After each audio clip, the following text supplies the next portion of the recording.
Okay, I want to get a nice straight edge here. And then what I'm going to do is lay this right against the edge. You can even go off the edge a little bit if you need to. If you didn't cut it quite right. Okay, and then I want to cut it right here.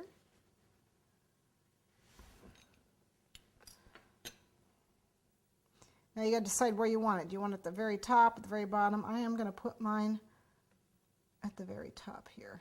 Well, not at the very top. Just close to the top, because usually the top of my edge of my cake is curved a little. So put that there, and then you're going to want to make sure that this is attached. What is this? Roll it in. Okay, see how it's starting to embed into here? Okay, but you can tell that these fine little lines here are not embedded. Okay, so you definitely want to make sure that you go over it. You need to embed into the clay.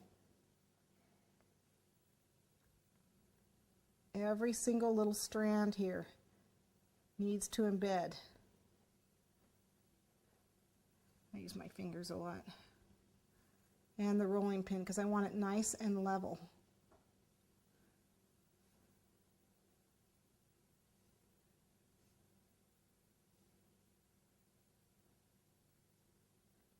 Take your time doing this. You want every strand embedded. All these little guys here, little guys up here, they all need to go in, and then go along this.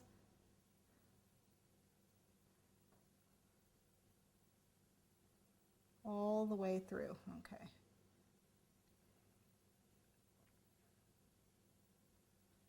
Okay, so make sure you've got it in nice and tight.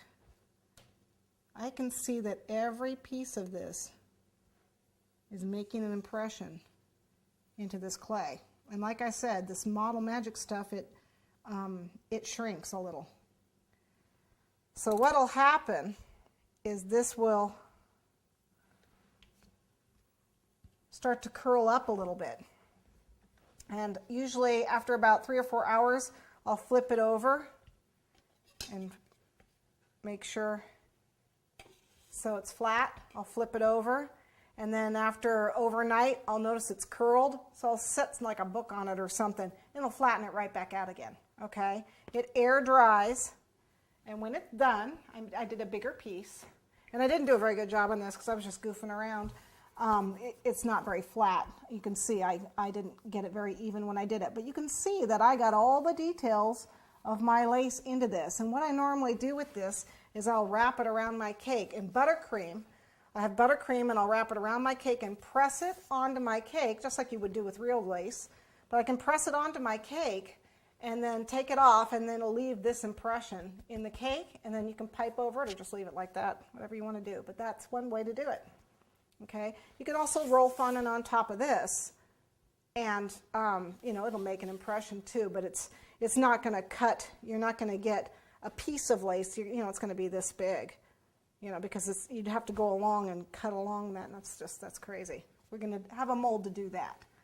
That's what I used to wrap around my cake. Okay, so there you have that one. And a lot of times, again, I'll use the stiff one when I use the Model Magic. I use the one I've dipped in glue because it adheres to the Model Magic. It really makes a good indentation in the Model Magic. I don't know why I always end up with that bump in the middle. Okay, so that's that. And you can just roll this up and keep this excess. Keep it airtight. Air dry.